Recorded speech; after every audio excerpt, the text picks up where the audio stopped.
전제되어야 할 것, 전제되어야 할 것이라는 제목으로 하나님의 말씀 함께 나누도록 하겠습니다. 오늘 설교 목적을 먼저 말씀드리도록 할게요. 오늘 설교 목적은 우리가 신앙생활을 지금 하고 있잖아요. 믿음 생활을 하고 있는데 그 신앙생활, 믿음 생활에서의 순서를 올바르고 바르게 설정하는 데 오늘 설교의 목적이 있습니다. 여러분 제가 이제 기술의 은사가 있잖아요. 기술의 은사가 있으니까 이렇게 뭐 좀 이렇게 쉬는 시간이나 이럴 때 저녁 시간에 무엇을 만들고 고치고 막 이런 영상을 좀 봐요. 재밌어요 그런 게. 막 고장난 것을 고치고 무엇인가를 막 뚝딱뚝딱 만들고 이런 게 재밌어요. 그래서 그것을 보는데 이제 그렇게 뭐 분해하고 만들고 고치는 사람들 사이에서 통용되는 이야기가 하나가 있거든요. 그게 뭐냐면 조립은 분해의 역순이다라는 말이 있어요. 그러니까 어떤 것을 고치기 위해서 어떤 부품을 갈기 위해서 이제 그대로는 못하니까 이걸 분해를 하잖아요. 차례차례 분해를 해가는데 그것을 다시 고치고 작동하게 하려면 분해했던 그 순서를 그대로 뒤집어서 따라와서 그렇게 이제 조립을 하면 이제 분해의 역순대로 조립을 하면 이제 고쳐지는 거죠. 참 간단하죠, 여러분. 그러니까 고치고 이렇게 수리하고 막 이런 게 뭐 기술의 연사가 있어서 그런지 몰라도 그냥 그러니까 막연하게 쉬워요. 저한테는 그냥 분해하고 그 순서대로 조립하고 이제 이게 개념이 있으니까. 그런데 이제 만약에 그렇게 분해를 했어요. 그렇게 분해를 하고 조립을 해야 되는데 순서를 어기거나 아니면 순서를 뒤집거나 뭐 건너뛰거나 하게 된다면 아마 조립이 안 되겠죠. 그러니까 조립이 안 될 뿐만 아니라 뭐 부품도 남을 테고 부품이 남을 뿐만 아니라 그것이 다 조립했다 고쳤다라고 하지만 실제로는 작동하지 않는 이제 그런 불상사도 만나게 될 것입니다. 제가 어렸을 때 저희 아버지가 차시던 그 은색 시계가 있었어요. 금색이었으면 또 좋았을 텐데 은색 시계인데 이 은색 시계가 그 건전지가 들어가는 시계가 아니라 이렇게 손목에 차고 움직이면 이 속에서 이렇게 무슨 뭐라고 할까요? 원리는 잘 모르겠어요. 무브먼트가 이제 움직이는 거죠. 중력에 의해서.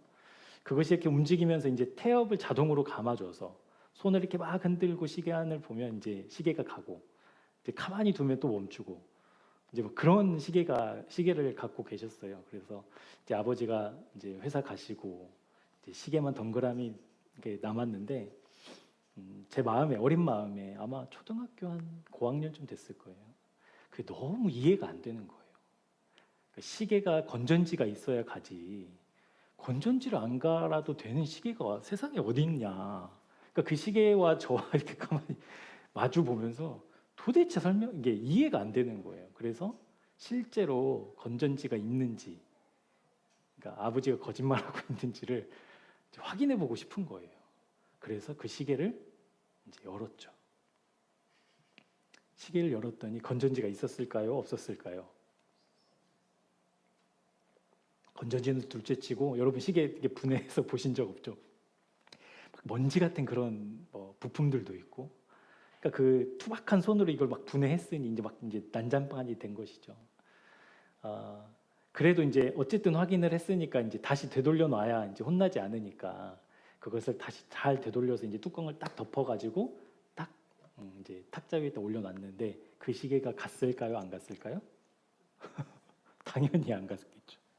왜 안 갔을까요? 왜?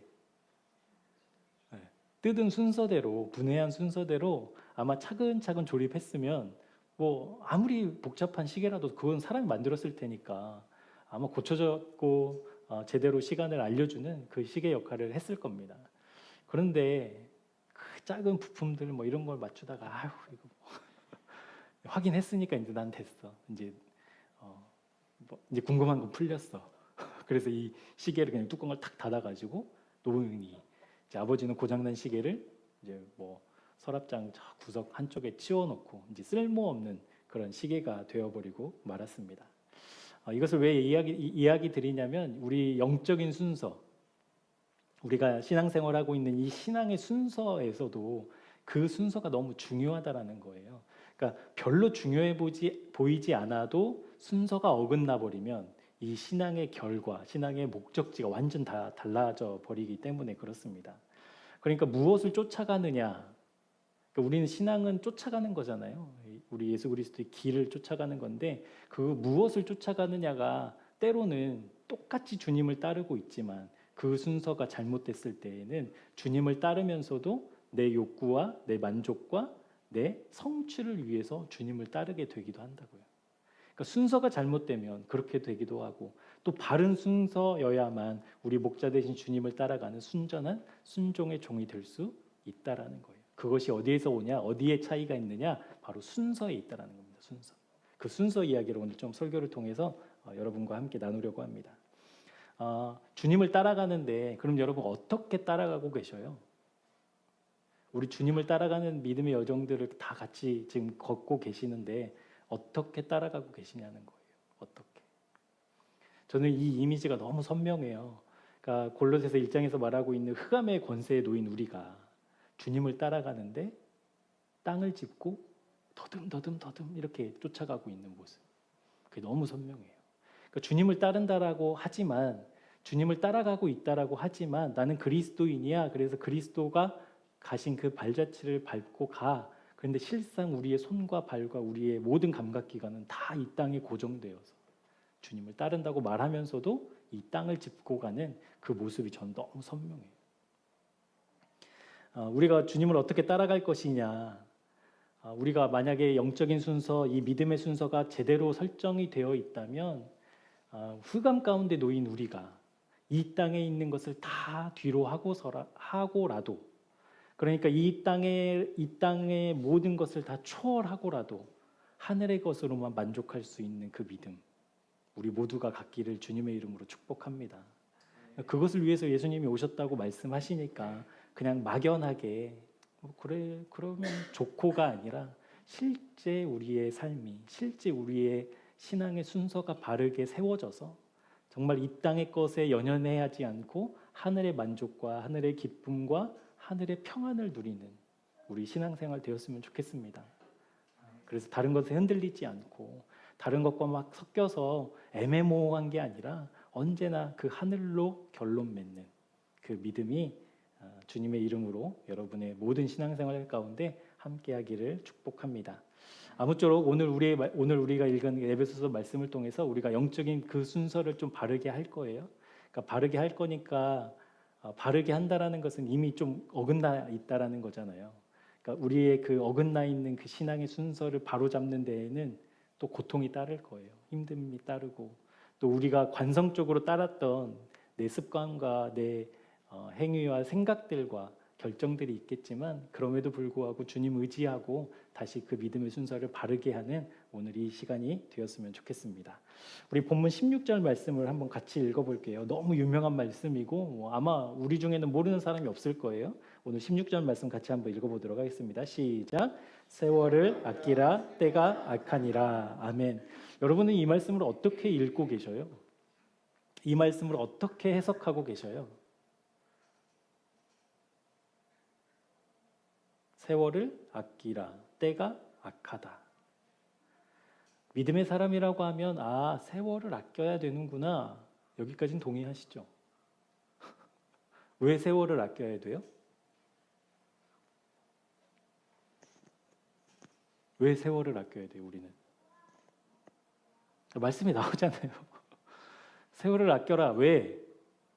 때가 악하니까. 때가 악하니까 세월을 아껴야 된다. 이렇게 말씀하고 계시잖아요. 18절 말씀도 한번 보시겠어요? 18절 말씀. 술 취하지 말라. 이는 방탕한 것이니 오직 성령으로 충만한 말 받으라. 믿음의 사람이라고 한다면 술 취하면 안 되는구나. 왜요? 그건 방탕한 거니까. 방탕한 건 하나님 싫어하시니까. 그래서 하나님이 싫어하시는 술 취하지 말아야 하는 거구나 라고 오늘 말씀을 보면요. 오늘 말씀에 담긴 하나님의 마음을 우리가 알 수가 없는 거예요. 그러니까 어떠한 방법론적으로 그러니까 믿음의 사람이라고 하면 이렇게 살아야 돼라고 하는 어떠한 목적지를 우리가 이 16절, 18절에 딱 꽂아놓고 말씀을 보면 오늘 우리가 읽었던 15절부터 21절까지의 말씀 가운데 담긴 하나님의 마음이 보이지 않는다고요. 무슨 말씀이냐면 여러분 믿음의 사람이라고 한다면 아마 오늘 우리가 읽은 본문을 쭉 읽으면서 이렇게 생각할 겁니다. 아, 때가 참 악하지.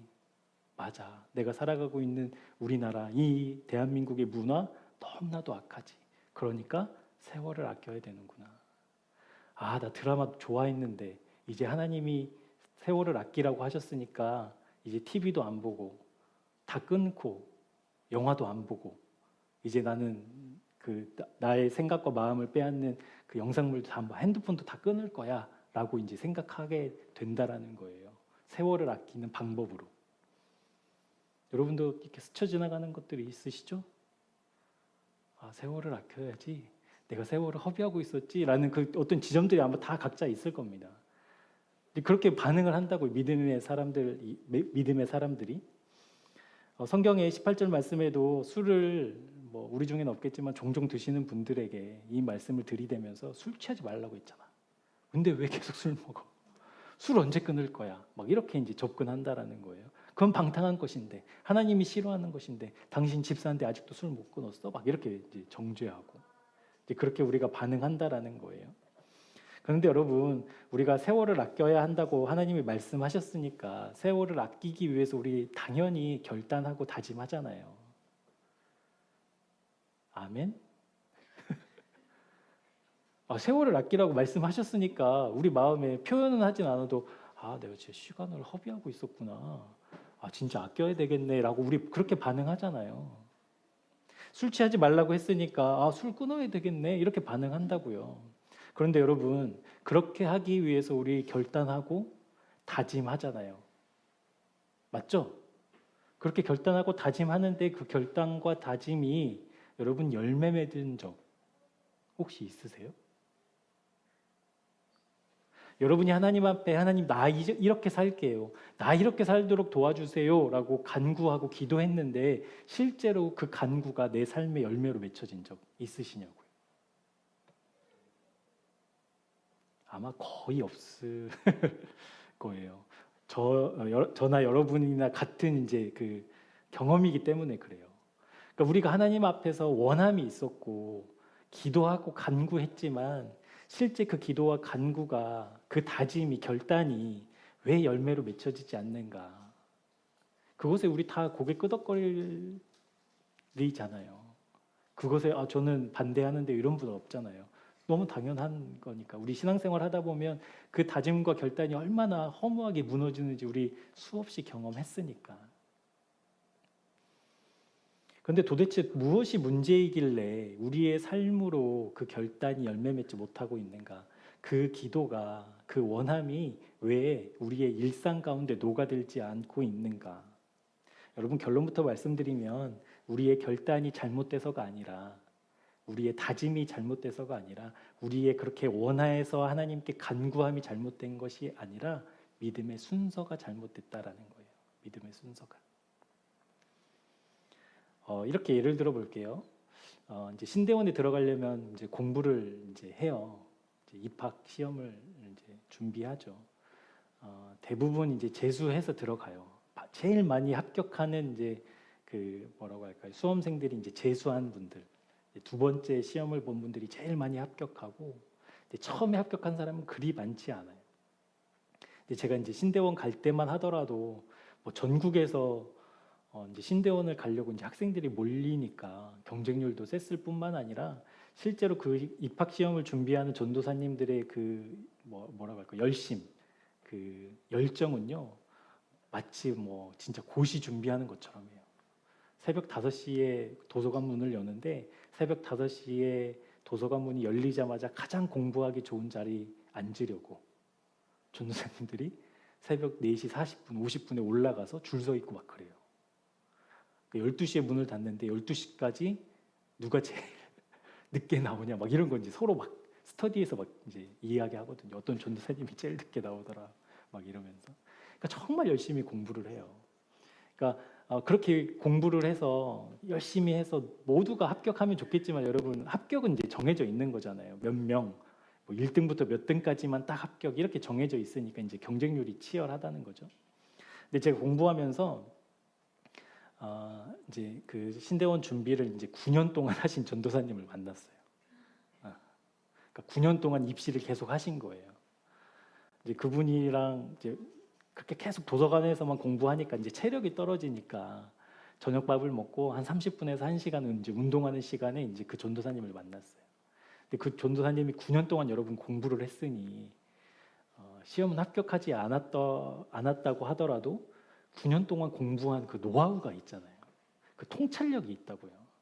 그래서 우리가 이렇게 운동하고 좀 쉬는 시간에 뭐 오늘 공부한 거 어려운 거 잘 이해가 안 되는 거 뭐 이런 걸 이야기하면 전도사님이 술술술 이제 막 대답을 해줘요. 그것은 몇 장 어디 책 몇 장 몇 절에 나오고 그 구절을 해석하려면 어디를 봐야 되고 막 이렇게 막 설명을 해줘요. 그럼 우리는 이제 다 놀라는 거죠. 야 역시 공부한 사람은 다르구나. 우리는 아직 멀었다. 막 이렇게 자극도 받고.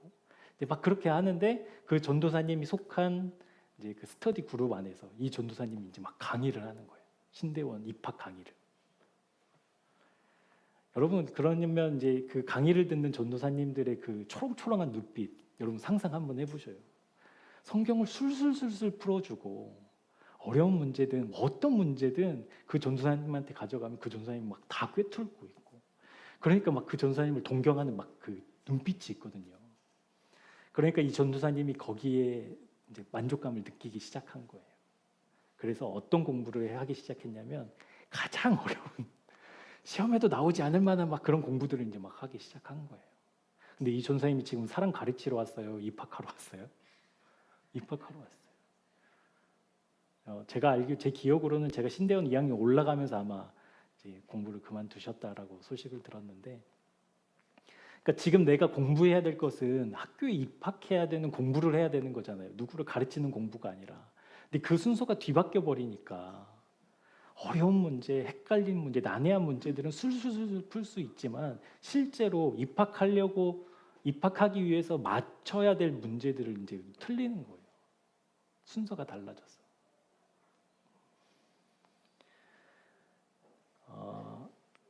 우리가 그리스도인으로서 도덕적으로 살아야 되죠. 윤리적으로 살아야 되고 때로는 세상 사람들에게 부당한 대우를 받기도 하고 믿는 사람이라는 이유로 이 십자가 달고 있다는 이유 하나로 손해를 봐야 될 때도 있어요.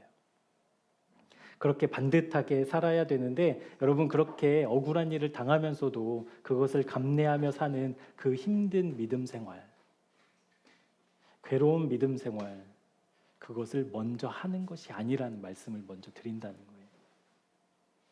그러니까 우리의 신앙생활이 그렇게 도덕적으로 윤리적으로 반듯하게 살려고 애쓰면서 세상으로부터 받는 비난과 조롱 그것도 감수하고 때로는 마땅히 내 권리를 주장할 수 있음에도 불구하고 내가 믿는 사람이라는 것 때문에 내가 직분자라는 것 때문에 참고 견디고 내 자아를 막 억누르면서 괴롭게 신앙생활을 하는 것이 진짜 신앙생활이 아니라는 거예요. 왜냐하면 이 순서가 흐트러지면 그렇게 된다는 거예요. 아우 신앙생활 너무 힘들어. 내가 괜히 예수 믿어가지고 지금 이게 무슨 고생이야. 여러분 이런 이야기 건너 들어보셨잖아요. 예수 믿어서 지금 내가 이게 무슨 고생이냐고.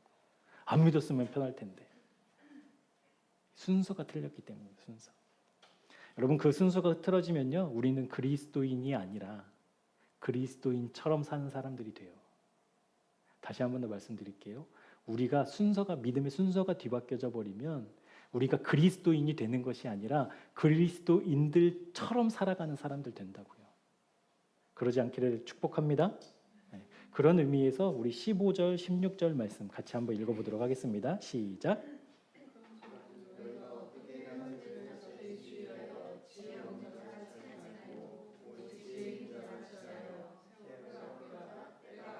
아멘.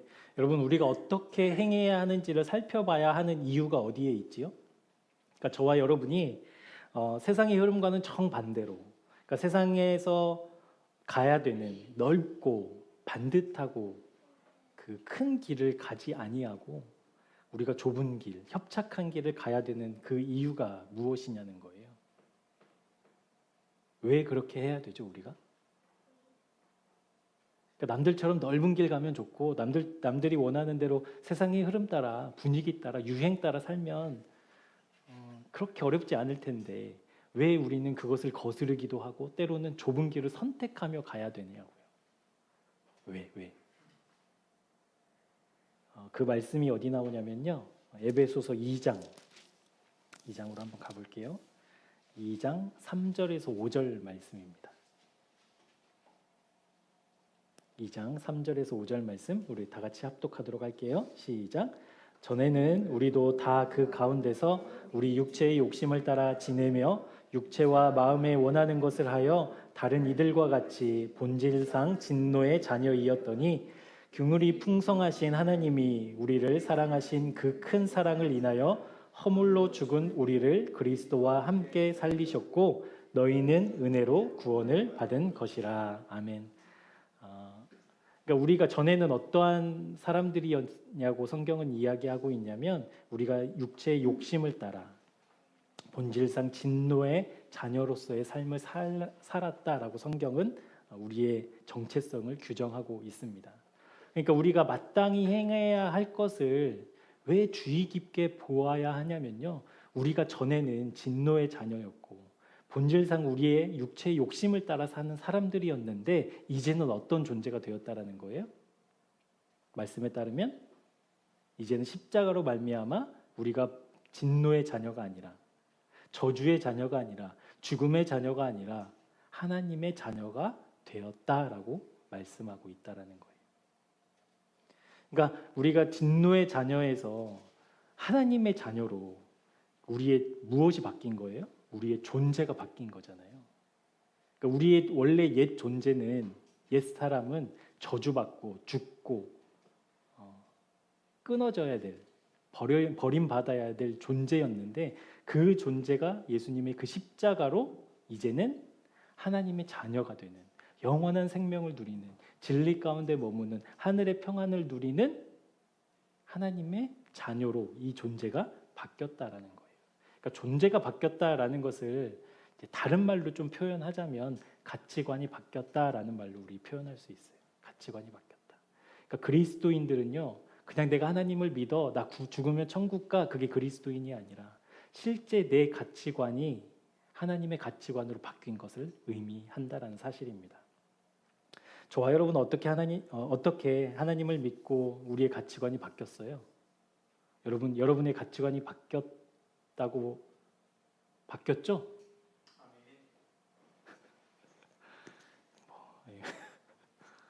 바뀌든 말든 여러분 우리는 가치관이 바뀐 사람들이잖아요. 아멘? 네. 우리는 십자가에서 우리의 가치관이 바뀌었어요. 믿음으로 구원받은 우리는 이제 가치관이 바뀌었기 때문에 그러니까 보는 것이 바뀐 사람들이라는 거예요. 그러니까 이 땅에 무엇이 있느냐, 이 땅에 무엇이 좋은가, 이 땅에 무엇이 유행이냐 그것을 바라보는 그것을 바라보는 눈이 원래 우리가 갖고 있는 눈이었는데 우리가 하나님의 자녀로 우리의 존재가 바뀌고 나서 우리의 눈이 이제는 무엇을 보는 거예요? 무엇을 보는 거예요? 바뀐 것을 보는 거예요. 바뀐 것. 이 땅이 내가 시선이 고정되어야 되는 것이 아니구나라는 것을 깨닫고 아까 우리가 찬양했지만 우리의 눈을 들어 도움이 어디서 오는지를 보게 된다라는 거예요. 그것이 예수 그리스도를 통해서 진노의 자녀가 하나님의 자녀로 바뀌게 되는, 그러니까 구원받지 못했던 사람이 하나님의 자녀가 되는, 구원받은, 거듭나지 않았던 사람이 예수 그리스도의 십자가에서 연합함으로 말미암아 거듭난 새로운 생명이 되는 그 역사가 바로 가치관이 바뀌었다라는 것입니다. 우리 말씀 한 구절을 좀 찾아볼게요. 하박국 3장 17절 18절 말씀입니다. 하박국 3장 17절 18절.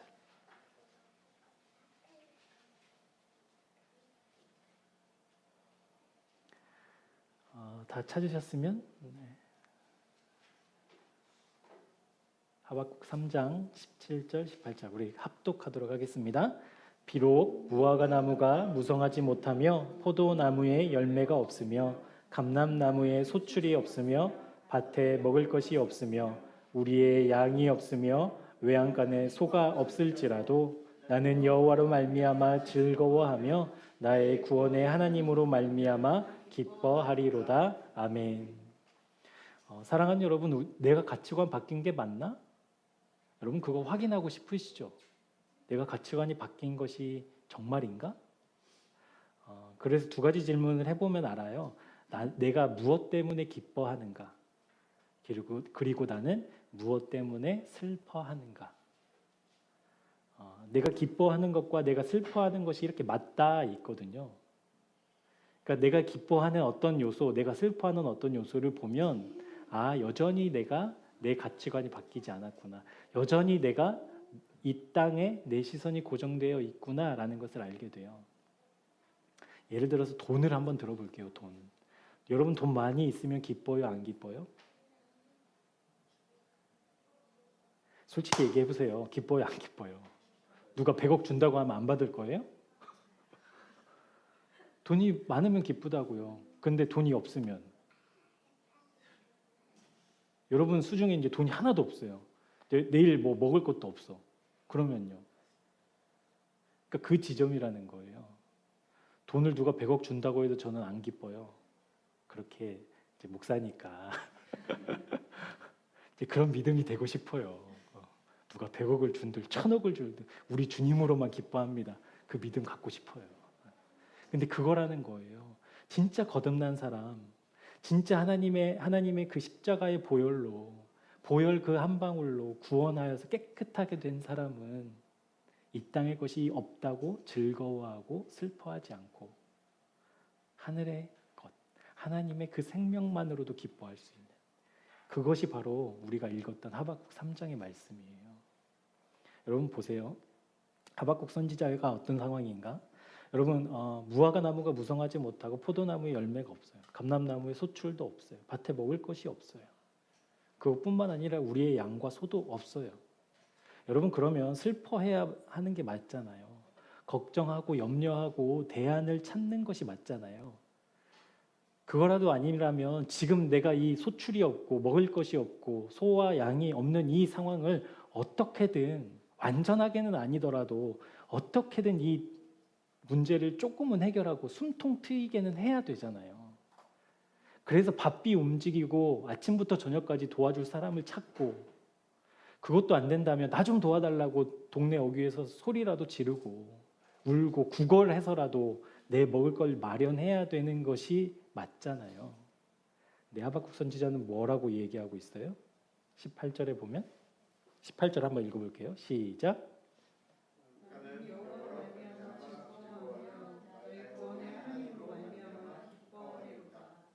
밭에 아무것도 없는데요. 먹을 거 없는데요. 양과 소도 없어서 빈털털이 됐는데요. 그때 무엇으로 즐거워한대요? 여호와로 말미암아. 무엇으로 감사하대요? 하나님으로 말미암아. 여러분 이게 실제라니까요. 실제. 어떻게 살아요? 부담스럽게. 부정탈락 그런 말씀 꿈에도 하지 마세요. 농담으로도 하지 마셔요.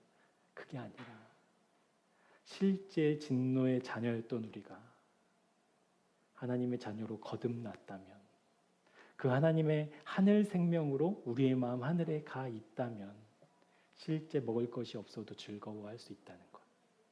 지금 하박국 선지자가 그걸 이야기하고 있잖아요. 여호와 하나님으로 감사하고 기뻐한다. 그러니까 완전히 망한 상태에 완전히 소망 없는 그 상태에 하나님으로 헤헤 웃는 것, 그것이 믿음이라고 성경은 말씀하고 있다는 거예요.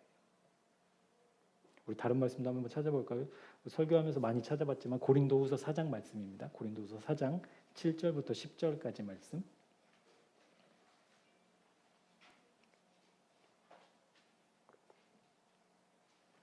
고린도후서 4장 7절에서 10절까지.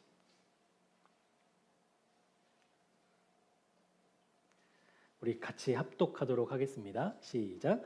우리가 이 보배를 질그릇에 가졌으니 이는 심히 큰 능력은 하나님께 있고 우리에게 있지 아니함을 알려 하려 함이라. 우리가 사방으로 우겨쌈을 당하여도 쌓이지 아니하며 답답한 일을 당하여도 낙심하지 아니하며 박해를 받아도 버림바 되지 아니하며 거꾸러뜨림을 당하여도 망하지 아니하고 우리가 항상 예수의 죽음을 몸에 짊어짐은 예수의 생명이 또한 우리 몸에 나타나게 하려 함이라. 아멘. 여러분, 우겨쌈을 당하고 사방으로 둘러싸임을 당하고 답답한 일을 당하고 박해를 받고 거꾸러뜨림을 당하는 인생이 여러분 어찌 즐거워할 수 있겠어요? 어찌 감사할 수 있겠어요? 그런데 감사할 수 있대요. 감사가 나온대요. 기쁨이, 하늘의 그 평안이 내 마음에 샘솟는데요. 그래서 우겨쌈을 당해도 쌓이지 않은 것처럼, 답답한 일을 당해도 내가 망한 것이 아닌 것처럼, 거꾸러뜨림을 당해도 내가 절망스럽지 않은 것처럼 기뻐할 수 있다라는 것. 여러분, 어떻게 이런 고백이 나올 수 있죠? 어떻게 이런 고백을 할 수 있죠? 어떻게? 사도 바울은 대단한 믿음의 사람이어서? 아니요. 그 순서가 제대로 된 사람만이 할 수 있는 고백이라는 거예요. 여러분, 만약 우리 교회에서 이 두 말씀을 붙잡고 이제 우리 포도나무에 열매가 없고 먹을 것 아무것도 없어도 기뻐하는 교우들이 됩시다. 막 운동하는 거예요. 막 월급 막 없어도 기뻐하는 걸로. 직장을 잃으면 막 웃는지 안 웃는지 막 살피고, 막 망하게 됐을 때 기뻐하냐고, 막 기쁘냐고 안 기쁘냐고, 막 그런 운동 우리 교회에서 한다고 해봐요. 여러분 아마 대본에 이렇게 말씀하실걸요. 아휴, 저 목사님은 사회생활도 안 해봐가지고 사회생활이 얼마나 힘들고 얼마나 괴로운지 몰라서 저렇게 태평한 소리를 하시지, 이렇게 생각할 거예요. 틀림없이. 근데 만약 우리 교회가 이제 그럴 가능성이 이제 적은 교회라고 저는 믿지만, 우리 교회가 만약 그런 이야기들을 할 때, 실제로 여러분 믿음은 기뻐하는 겁니다. 즐거워하는 겁니다. 망하는 것을 두려워하지 마세요.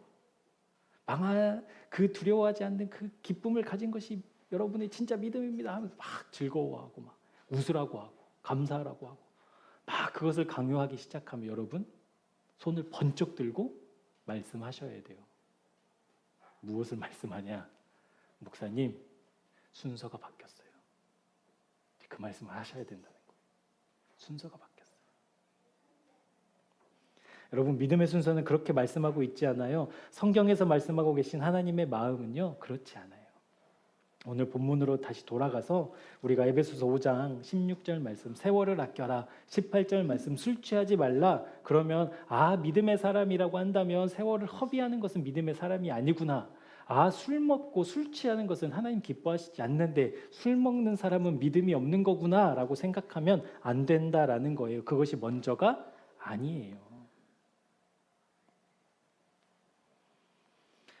오늘 성경은 분명히 세월을 아끼라고 말씀하고 계셔요. 그리고 술 취하지 말라고도 말씀하고 계셔요. 우리가 살아가는 이 시대가 악하기 때문에 세월을 아껴야 된다고 성경은 그렇게 말씀하고 우리가 그렇게 해석하지만, 실상 하나님이 말씀하고 싶으신 것은 그것이 아니에요.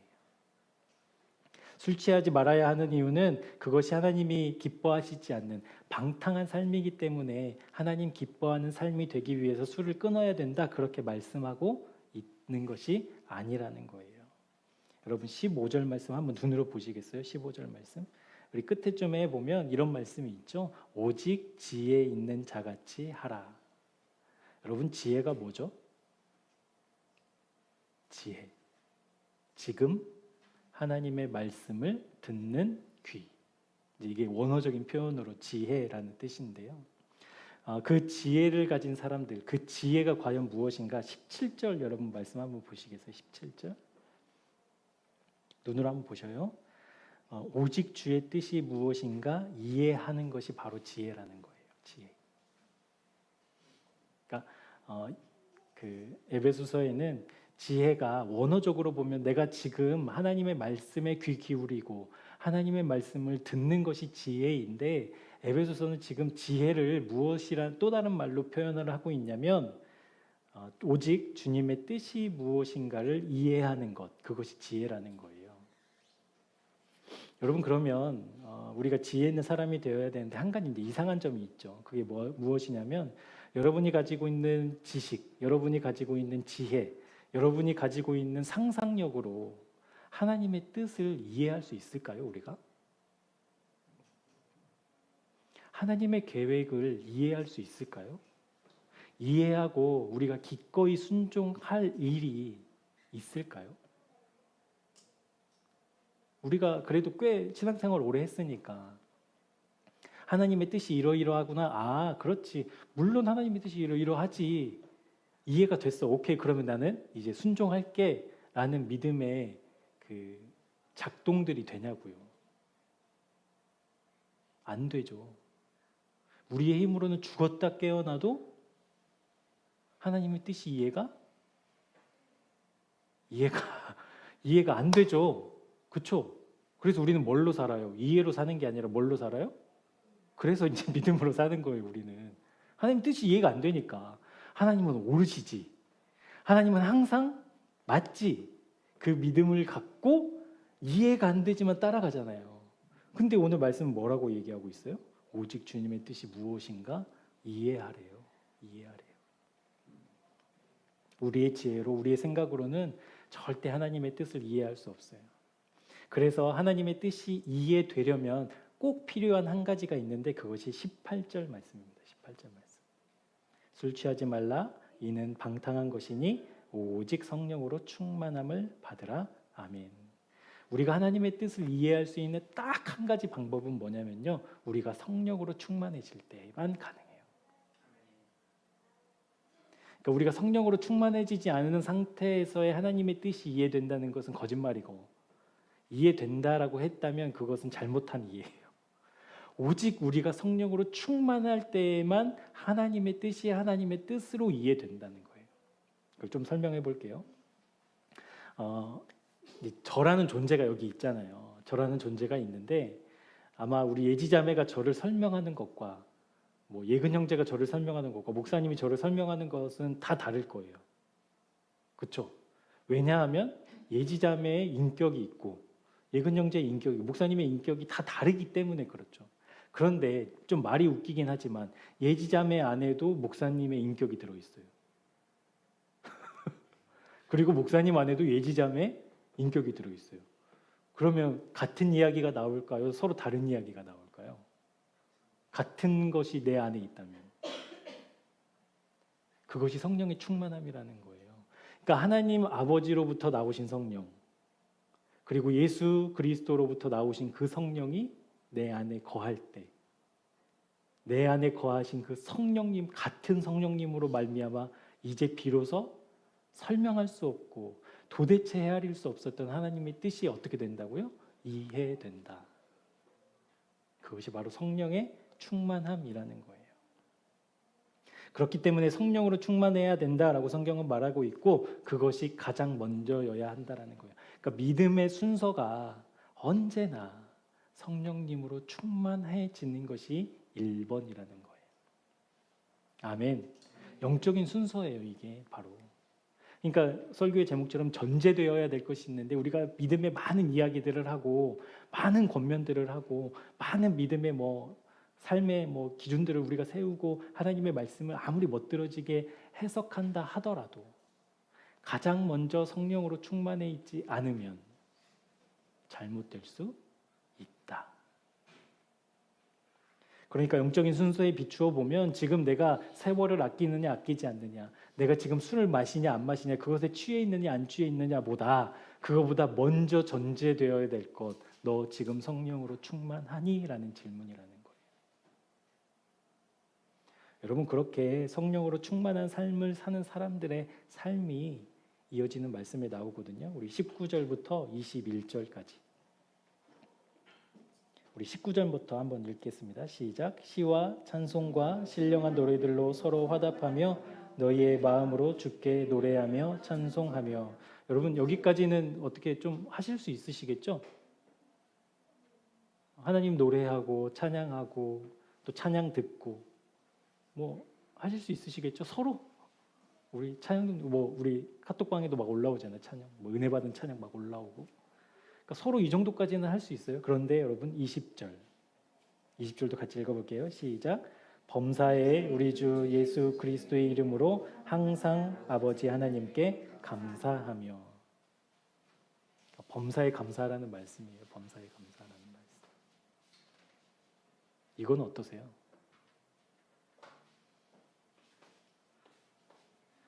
우리의 삶이 만약 하박국 선지자의 삶처럼 아무것도 없는 상태라면요.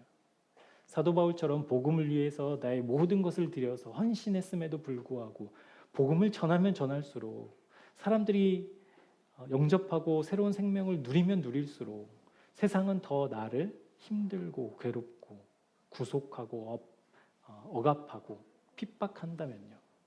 그때에도 감사할 수 있는가? 감사할 수 있을까요? 없을까요?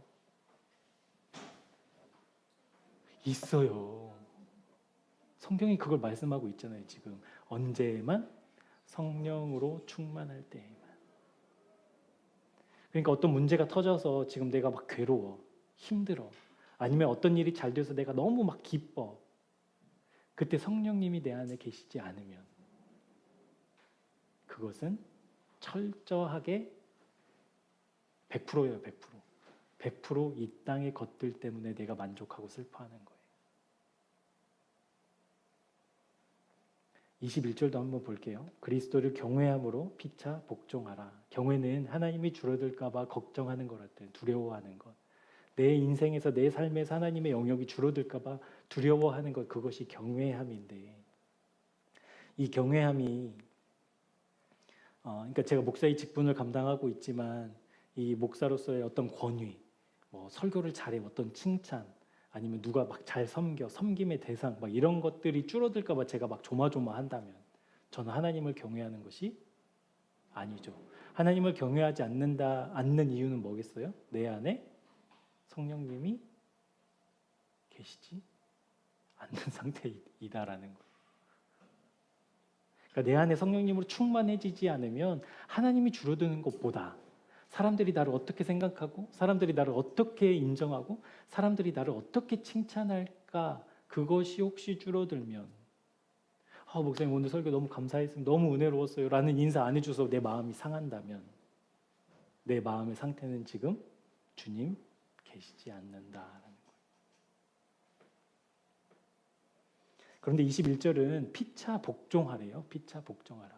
그러니까 이걸 원어적으로 좀 풀어서 말씀을 드리자면 하나님을 경외하는 삶을 살 수 있도록 서로 권면하고 있어야 될 자리를 지키게 하는 것이 바로 피차 권면의 뜻이에요. 그러니까 우리 교회를 생각해 보면 우리가 서로 모여서 막 일상의 이야기들을 할 수 있죠. 있었던 일, 뭐 슬펐던 일, 좋았던 일, 뭐 어려웠던 일, 괴로운 일, 막 이런 이야기들을 할 수 있는데 그것보다도 먼저 내 안에 주님 계시는가를 먼저 물어보라는 거예요. 그리고 그 주님 거하시도록 너의 삶을 정돈하라고 권면하라는 거예요. 왜 그렇게 해야 돼요? 성령 충만하기 위해서. 그러니까 성령 충만하지 않아서 세월을 헛되게 보내고 술 취함으로 내 시간과 생명을 헛되게 보내지 않게 하기 위해서. 그렇게 가장 먼저 주님으로 가득하기를 성령님으로 충만하기를 원하는 사람의 태도가 세월을 아끼는 사람이라는 거예요.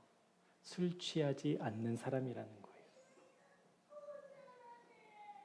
그러니까 시간은 멈추지 않아. 그러니까 내가 이 시간을 어떻게든 잘 아껴야 되니까 허튼 시간으로 쓰지 않겠어. TV도 다 끊고 넷플릭스도 막 해지하고 TV도 없애고 핸드폰도 막 하루에 1시간만 볼 수 있게 막 장군장치를 해놓고 막 그렇게 살아도 어떻게 해요?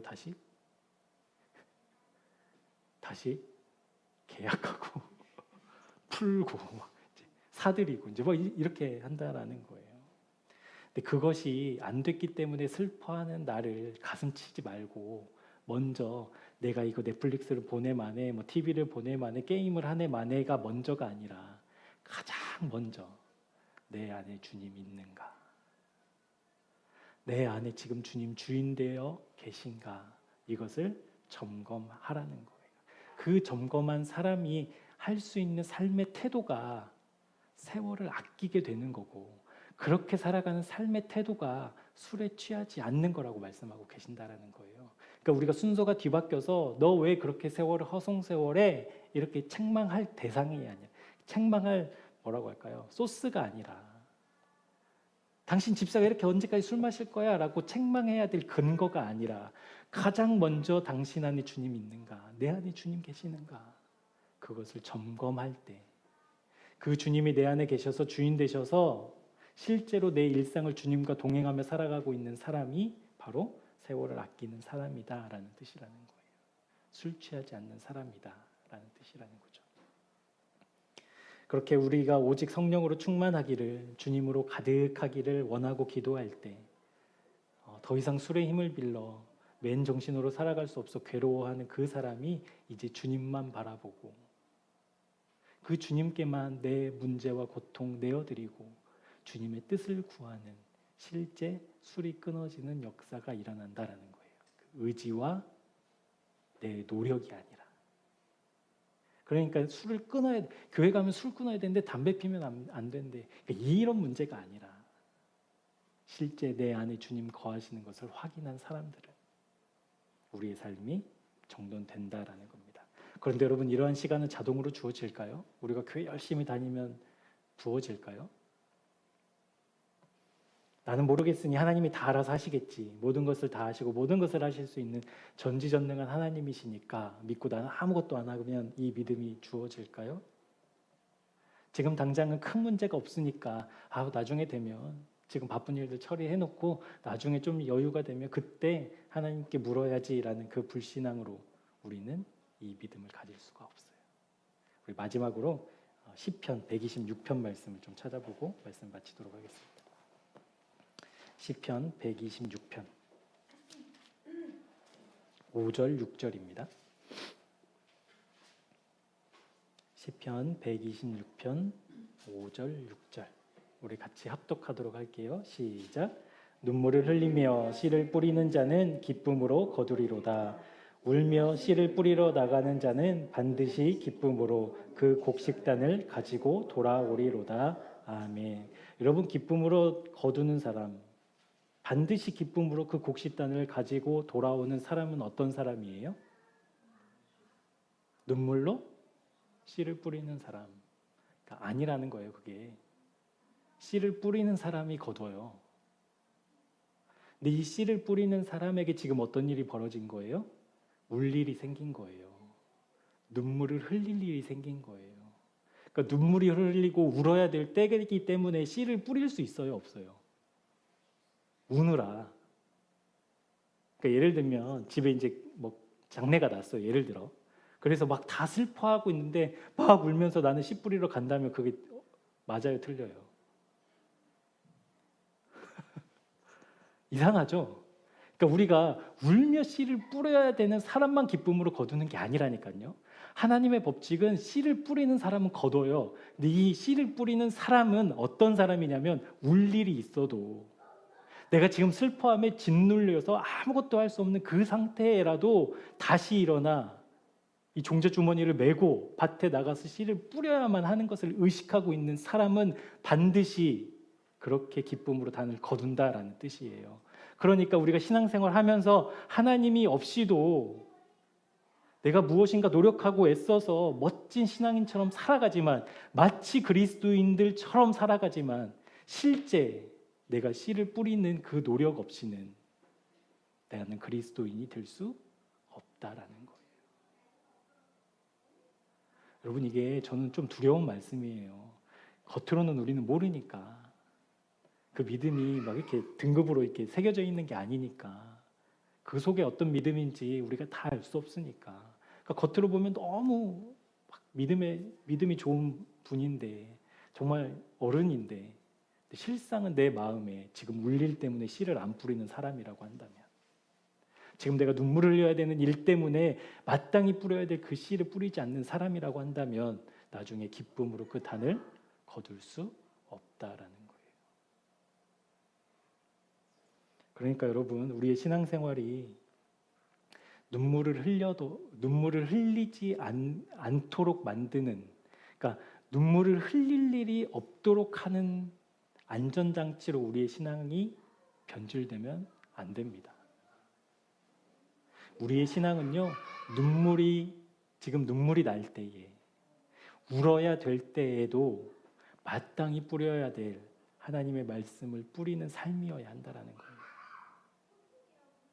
그러니까 무슨 말이냐면, 우리의 마음에 오직 주님을 확인하고 내 안에 주인 되시는 그 주님으로만 가득하기를 가장 먼저 기도하고 원하고 그렇게 되기를 의식하며 사는 사람에게,